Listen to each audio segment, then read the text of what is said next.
Hello, everyone. My name is Stephanie Searles, and I'd like to welcome you to Organizational Conflicts Training.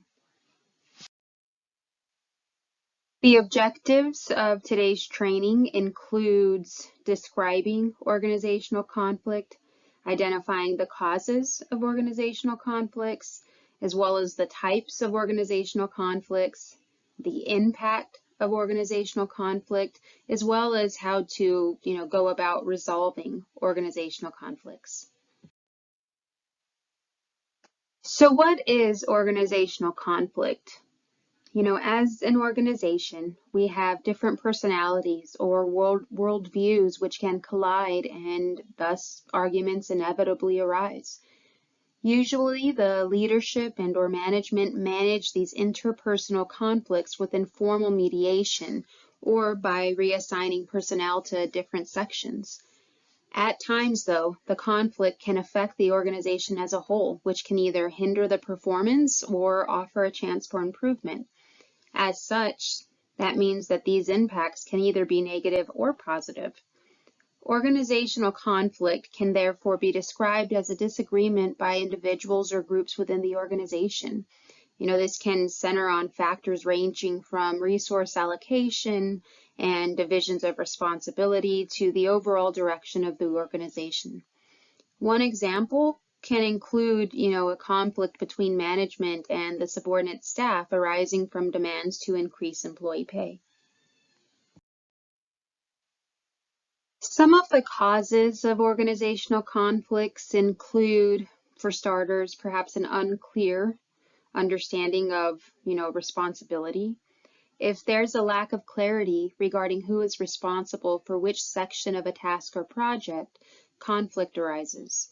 And to avoid this situation, the roles and responsibilities of each team member is stated clearly and also agreed upon by all. I hope that you all know your roles and responsibilities here, and if not, please let me know. Another cause of organizational conflict can include interpersonal relationships.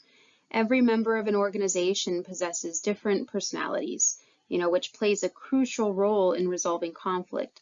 Conflict at the workplace, it's often caused by interpersonal issues between employees.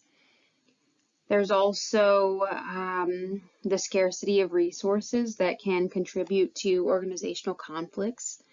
One of the main reasons for occurrence of conflict in an organization is the inadequacy of resources like time, money, materials, just to name a few, due to which members of the organization compete with each other, and thus it leads to conflict between the two.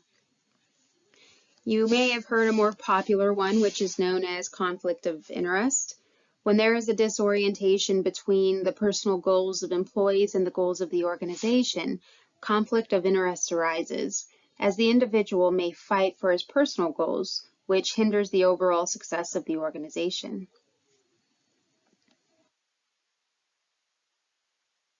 Poor communication can also be the cause of an organizational conflict. Communication breakdown is one of the reasons for conflict. Poor communication creates the problem of distrust as well as, again, conflict. Therefore, it is essential to communicate the right information at the right time to the right and or related people. Organizational change is also another big one. And changes in organizational structure, division of work, authority, and responsibility are essential to cope with environmental changes. Such changes can change the job liability, status, position, and authority of the people in the group.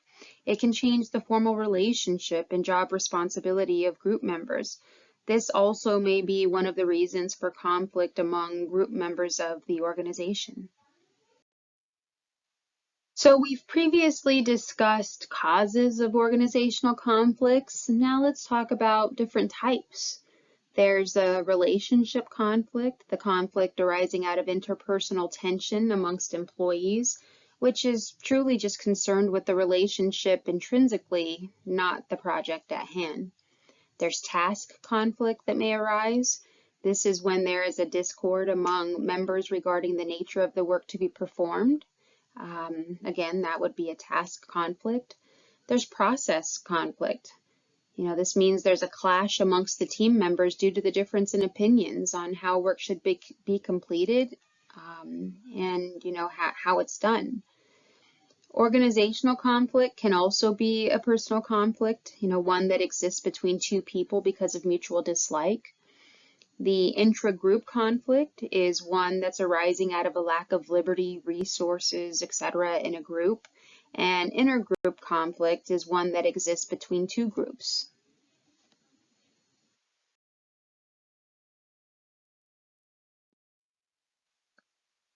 The impact of organizational conflicts can be quite significant. There's mental health concerns. Conflict within an organization can cause members to become frustrated if they feel as though there's no solution in sight. As a result, members become stressed, which adversely affects their professional and personal lives. There may also be a decrease in productivity.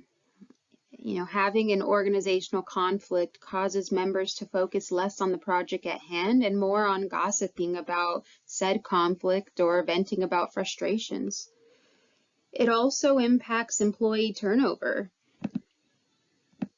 Organization members who are increasingly frustrated with the level of conflict within an organization may, in fact, decide to leave the organization. This is especially detrimental when members are part of the leadership. Once members begin to leave, the organization has to recruit new members. It's also important to discuss, conflict escalation and even potentially violence. When conflict escalates without mediation, intense situations may arise between organization members. It's truly unfortunate, but organizational conflicts may cause violence amongst members, resulting in legal problems as well as, not only personally, but professionally. Other impacts may potentially inspire creativity to help solve problems. So fortunately, some organizational members view conflict as an opportunity for finding creative solutions to solve problems. Conflict can inspire members to brainstorm ideas while also examining problems from various perspectives. It could also provoke the sharing and, respecting of varied opinions. As organizational members work together to solve conflict, they are more willing to share their opinions within the group. Conflict can also cause members to actively listen to each other as they work to accomplish this organizational goal. So what do you do if you're involved in an organizational conflict or you've identified an organizational conflict? It's important to establish guidelines regarding what employees should do in conflict situations. We should allow informal conflict resolution before approaching, management or the leadership for help. For those in management, you should listen to and support employees with conflicts, but do not automatically take ownership of those problems. You'd also want to provide ongoing employee training and conflict resolution. Employees should be continually reminded that when addressing conflicts, they should focus on behaviors and the consequences of said behavior, not necessarily on personalities. Management should also know where to draw the line. Do not expect employees to handle every problem on their own. I'd like to congratulate you for making it through today's course. Please be prepared to answer the survey to provide any associated feedback on your questions, comments, or concerns, as well as how you thought today's presentation went. Thank you.